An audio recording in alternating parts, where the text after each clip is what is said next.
Students, ગુરુ ક્લાસમાં આપ સૌનું સ્વાગત છે. ઓકે, આપણે સ્ટાર્ટ કરીએ તો કોસ્ટ એકાઉન્ટિંગ.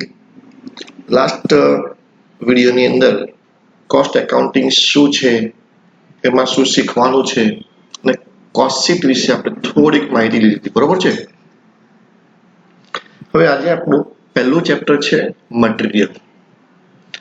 એક મેથડ આપણે જોવાની છે મટીરિયલની. આપણે જોયું હતું ને, કોસ્ટ ઓફ એલિમેન્ટ્સ, એમાં મટીરિયલ હતું, લેબર હતું અને એક્સપેન્સીસ હતા. તો મટીરિયલ જે છે એ મટીરિયલના ચેપ્ટરનો પહેલો પોઈન્ટ આજે આપણે શીખવાનો છે. એનો એક દાખલો તમને સમજાવું છું. મેથડનું નામ છે ફીફો મેથડ. સ્ક્રીન પર તમે જોઈ શકો છો. FIFO, first in first out. First in first out એનું ફૂલ ફોર્મ છે. જે મટીરિયલ આપની પાસે પહેલું આવે, પહેલું ઇન થાય, એ મટીરિયલને પહેલા આઉટ કરવાનું. માન લો તમે એક દુકાન લઈને બેઠા છો, એ નામની પ્રોડક્ટ તમે વેચી રહ્યા છો. તો એ નામની પ્રોડક્ટ તમે ખરીદો છો, વેચો છો, ખરીદો છો, વેચો છો, એવું તમારું સતત વ્યવહારો, ટ્રાન્ઝેક્શન થયા કરતા હોય છે. તો અલગ અલગ ભાવના, અલગ અલગ પ્રાઇસના તમારી પાસે એ પ્રોડક્ટ હશે. એ પ્રોડક્ટમાં પણ અલગ અલગ જાત હોય ને, જેમ કે ચોખા હોય તો ચોખામાં ઘણી બધી જાત હોય, સાબુ હોય તો ઘણા બધા પ્રકારના સાબુ હોય, શેમ્પુ હોય તો ઘણા બધા પ્રકારના શેમ્પુ હોય. તો એક સિમિલર પ્રોડક્ટ પણ ઘણા બધા પ્રકારની અલગ અલગ ભાવની હોય છે.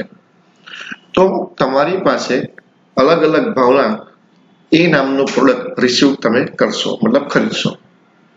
પછી જ્યારે એનો ઇસ્યુ કરવાનો થાય તો કસ્ટમર જે ડિમાન્ડ કરે કે મારે આટલા યુનિટ્સ જોઈએ છે, આટલા નંગ જોઈએ છે, આટલા કિલો જોઈએ છે, તો તમારે કેવી રીતે એનો ઇસ્યુ કરવાનો, કેવી રીતે એનો નિકાલ કરવાનો, કેવી રીતે એને વેચવાનો.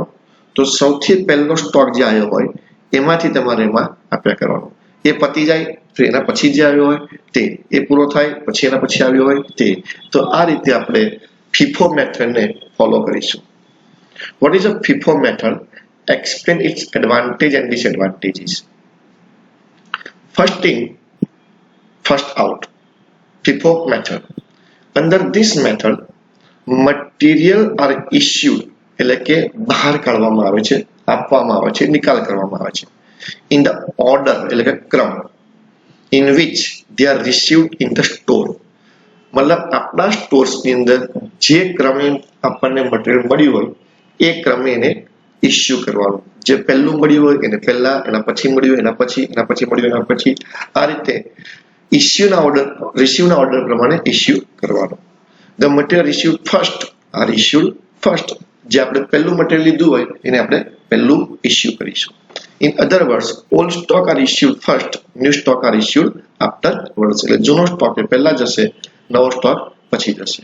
As a result of this system, when we value the closing stock of material, આનું પરિણામ શું આવશે આ પ્રક્રિયાની, કે જ્યારે આપણે આખર સ્ટોકનું વેલ્યુએશન કરીશું, that will be the latest price. એટલે આપણી પાસે આખર સ્ટોક જે છે એ લેટેસ્ટ કિંમતનો હશે.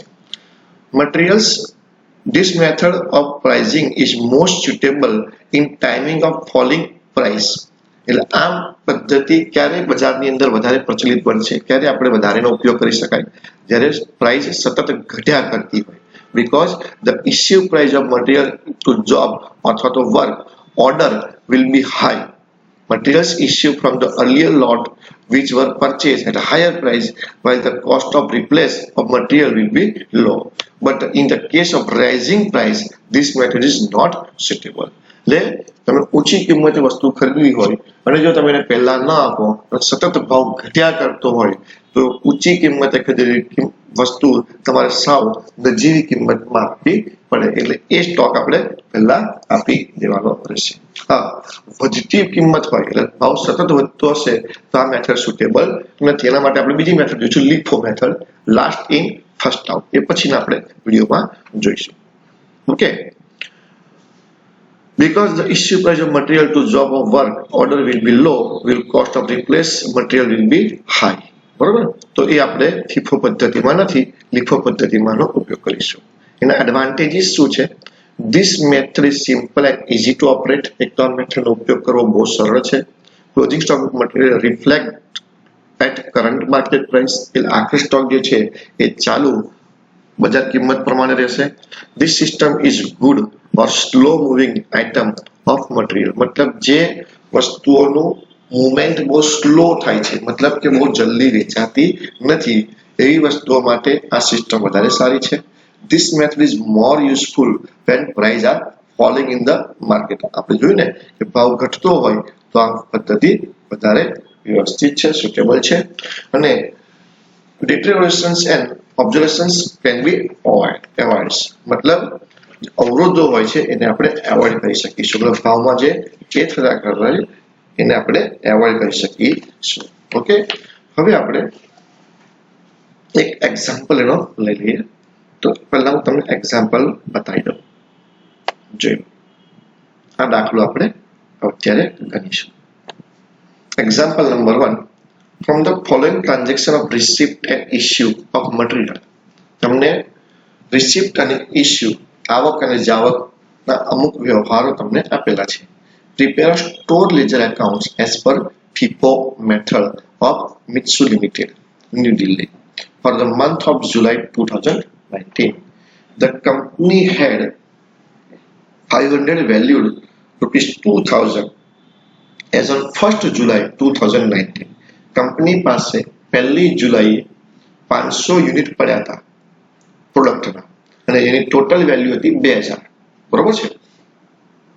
પછી તમને જુલાઈ મહિનાની ડેટ આપી છે, પર્ટિક્યુલરની અંદર કેટલું રિસિપ્ટ થયું છે, ઇસ્યુ થયું છે તે આપ્યું છે, રિસિપ્ટના યુનિટ્સ આપ્યા છે, રેટ પર યુનિટ આપેલો છે, અને ક્યારે ક્યારે કેટલા યુનિટ ઇસ્યુ કર્યા તે તમને આપેલો છે.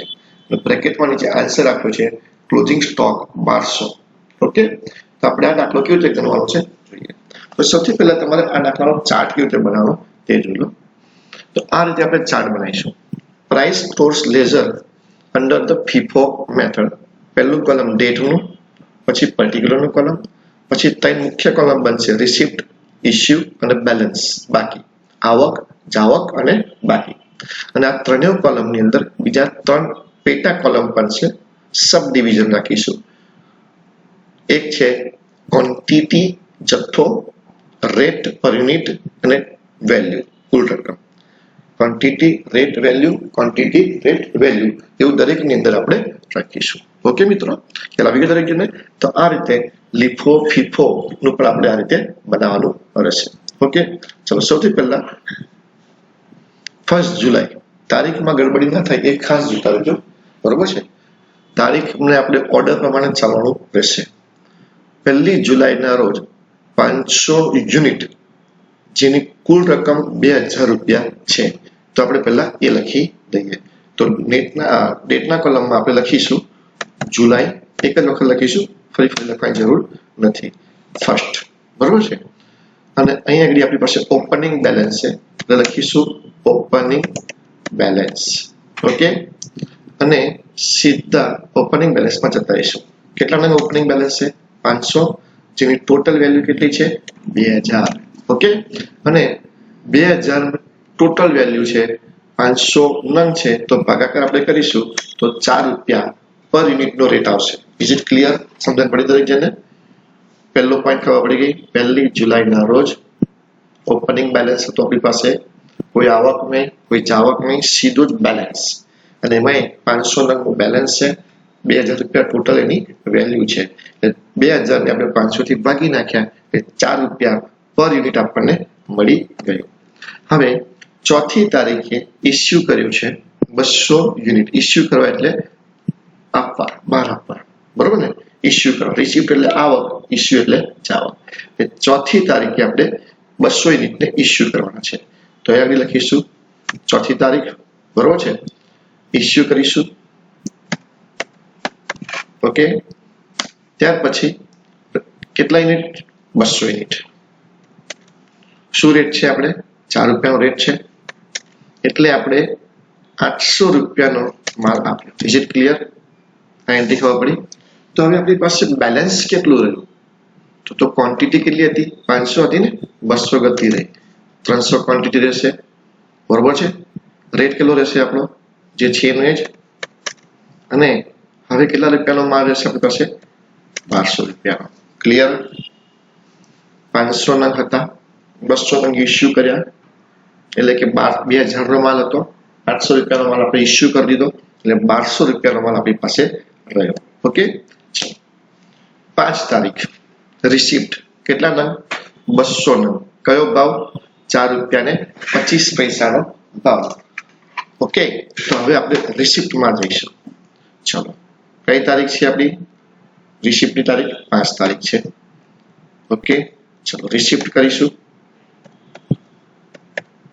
રિસીપ્ટ કેટલા નંગની રિસીપ્ટ કરી છે આપણે 200 નંગની રિસીપ્ટ કરી છે શું રેટ છે 4 રૂપિયા 25 પૈસા એક યુનિટનો ભાવ છે તો કુલ વેલ્યુ કેટલી થશે 200 ગુણ્યા 4.25 બરાબર ને 200 ગુણ્યા 4.25 એટલે કેટલા આવશે 850 રૂપિયા આવશે હવે મેઇન મુદ્દો ધ્યાન આપીશું આપણી પાસે કેટલા નંગ હતા અગાઉ 300 નંગ બરાબર નવા કેટલા નંગ આયા 200 નંગ 300 નંગ શું ભાવના હતા 4 રૂપિયાના ભાવના 200 નંગ કયા ભાવના આયા 4 રૂપિયા 25 પૈસાના ભાવના આયા એટલે એક સ્ટોક આપણી પાસે 1200 રૂપિયાનો પડ્યો છે અને બીજો સ્ટોક આપણી પાસે 850 રૂપિયાનો પડ્યો છે આ રીતે આપણે બતાવવાનું રહેશે ધ્યાન રાખજો ખાસ બરોબર છે ઓકે ખ્યાલ આવી ગયો દરેક જણને 5મી તારીખ માટે 200 નંગ યુનિટ આપણી પાસે રિસીવ થયા આયા 300 પહેલેથી પડ્યા હતા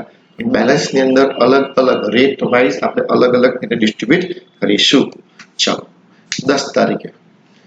10 તારીખે ઇશ્યુ 400 નંગ ધ્યાન રાખજો 10 તારીખે 400 નંગનો ઇશ્યુ કરવાનો છે ઓકે બી કેરફુલ એક તો 10 તારીખ લખીશું ઇશ્યુ કરીશું ઇશ્યુ કેટલા નંગ ઇશ્યુ કરવા છે 400 આપણી કઈ પદ્ધતિ છે મિત્રો ફીફો પદ્ધતિ તો આગલા દિવસના ગોડાઉનમાં નજર રાખો આગલા દિવસના ગોડાઉનમાં સિચ્યુએશન એટલે કે 5 તારીખમાં 300 પહેલા આવેલા છે 4 રૂપિયાના ભાવના 200 પછી આવ્યા છે 4 રૂપિયા 25 પૈસાના ભાવના આપણે ફીફો પદ્ધતિએ છે એટલે જે મટીરીયલ પહેલું રિસીવ થયું છે એને પહેલા ઇશ્યુ કરીશું 400 યુનિટની ડિમાન્ડ છે તો પહેલા આપણે કયા આપીશું ખબર છે 300 પછી કેટલા આપીશું 100 અમોથાઈ હોય તો 200 છે ને પણ ડિમાન્ડ કસ્ટમરની કેટલી છે 400 યુનિટની ડિમાન્ડ છે ને એટલે આપણે 300 પહેલા જે રિસીવ થયું છે તે આપી દઈશું પૂરેપૂરા હજુ જે 100 આપવાના બાકી રહ્યા એ આપણી પાસે જે બેલેન્સ 4.5 રૂપિયા 4 રૂપિયા 25 પૈસાનો જે બેલેન્સ છે ને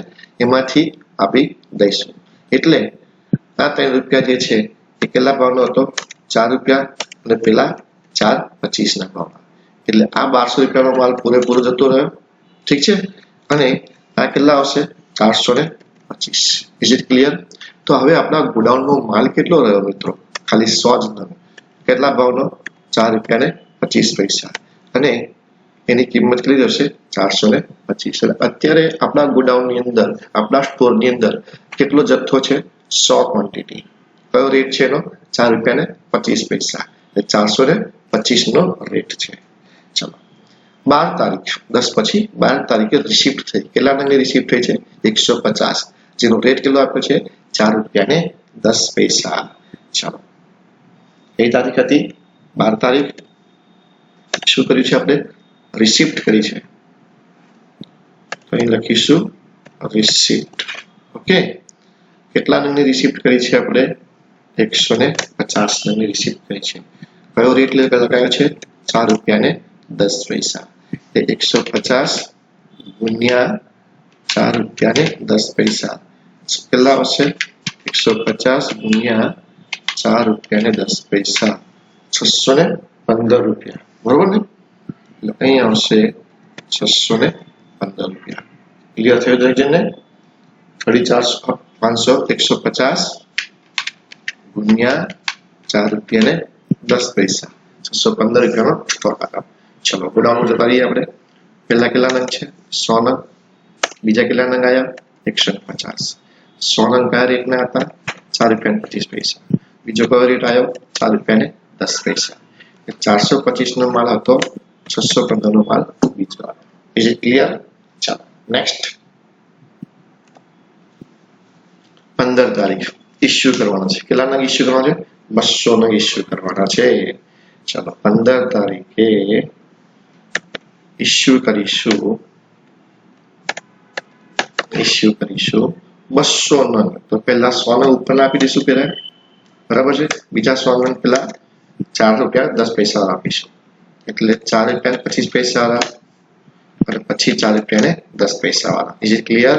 એટલે આ ₹425 પૂરેપૂરા જતા રહેશે અને પેલા કેટલા આવશે તમારે 100 છે ને ₹410 આવશે. ઠીક છે, બરાબર.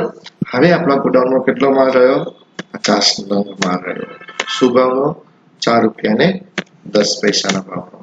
ઓકે, અને ₹4.10 ગુણ્યા 50 એટલે તમારો આન્સર 205.